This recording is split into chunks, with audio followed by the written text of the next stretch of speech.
Hi everyone. We were supposed to make a video last night about Hills Like White Elephants by Ernest Hemingway. I forgot, obviously. Sorry, Miss Walton. This is my response to the story. It's pretty much the same things I said during class because even though I didn't make the video, I still had a response to it. One, I would just like to say that I absolutely loved it. I thought it was a really great story. And what I think I liked most about it was the dialogue. Ernest Hemingway knows how to use dialogue. I read a story called, what was it? Dang it. I forgot what the story is called. It's about these two, like, fake gangster type people who go into this diner and they expose their whole plan to kill this one guy, to kill this one old guy who did some wrong in Chicago or some other city. And it's basically supposed to expose people who play certain roles, but it also displays the classic Hemingway male code characteristics. And even in that story, it was mostly dialogue. It was mostly conversation between different people, and that's what kept most of the story going, most of the plot.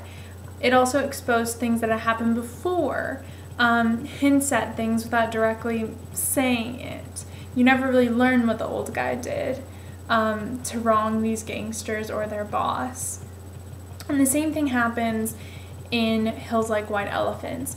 You get all of this dialogue, and it sounded awkward when we read it in class. You know, I was the narrator and I kept saying, she said, he said, because it was mostly the characters talking to each other, and that is how you get most of their personality, their background, who they might be as people, what their perspective on their situation is. And I love the setup. It's complicated though. It's not just simple, okay, he said this so you know that he feels this way. No, it's very complicated. You have hints of how the two people might feel about their situation. You have him saying that he wants her to do what she wants. And you have the girl saying, well, would this make you happy? Would things go back to the way they were? Big point that I wanted to mention in class today. Don't worry, it follows along with what I'm saying. I think that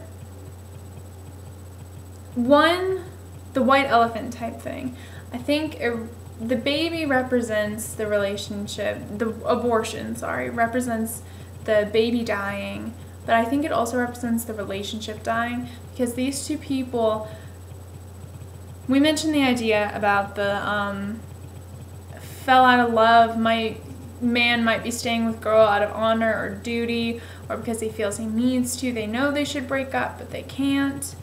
They're at that point, and they've reached also a point where they've gone too far too soon, or without being ready, or without the proper commitment.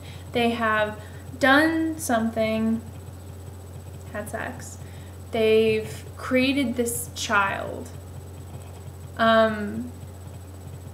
but they probably weren't ready for that step.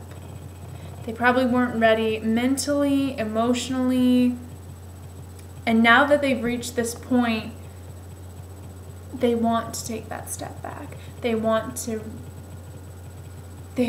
not have it happen.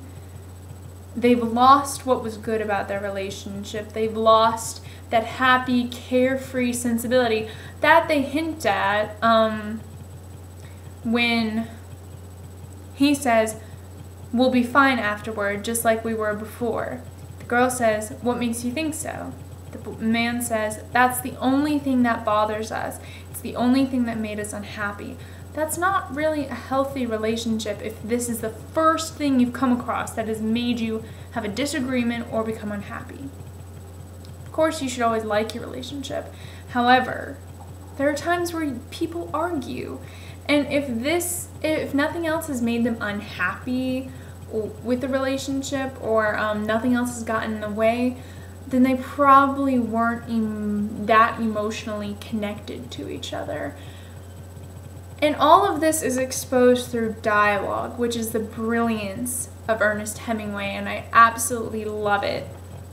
I really liked the ending. It was really powerful. I felt so bad for the girl. I feel fine, she said. There's nothing wrong with me. I feel fine. Such detachment, but without another brilliant point with Ernest Hemingway, he does not say what the characters are feeling with dialogue. Oftentimes authors say, he said hesitantly, or she said passionately.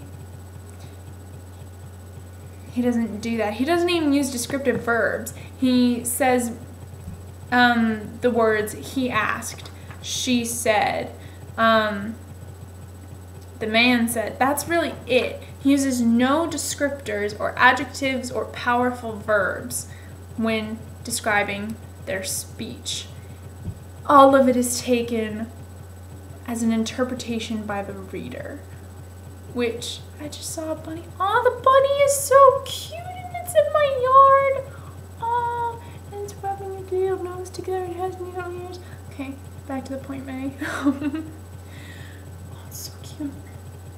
Anyway, that's the brilliance of Ernest Hemingway. He was able to convey all this emotion and plot and background, personalities, everything through dialogue.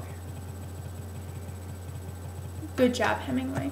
By the way, we should totally watch a clip of Midnight in Paris in class. It's perfect, because I realize that a lot of people are studying. I think 3 people in our class are studying this story as their big thing. We should watch that clip. It describes Ernest Hemingway brilliantly. I've made this video too long. Bye.